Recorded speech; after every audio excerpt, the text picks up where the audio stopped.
ल साथीहरू यहाँबाट ठ्याक्कै एउटा मन्दिर के हो मन्दिरको नाम त थाहा भएन हामी ठ्याक्कै आइपुग्यौँ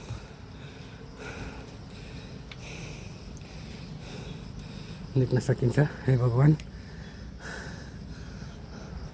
बत्ती बलिरहेको देख्न सकिन्छ है साथीहरू ल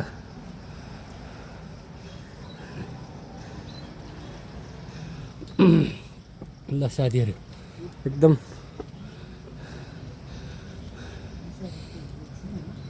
भिड माथि देख्न सकिन्छ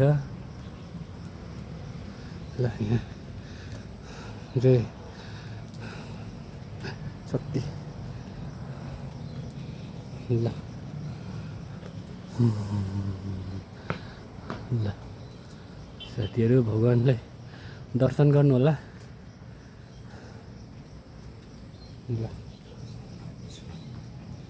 यहाँभित्र रहेछ है गुफा कहाँसम्म पस्ने यो गुफा गुफा रहेछ नि हो यहाँभित्र साथीहरू गुफा छिर्न सकिन्छ है ल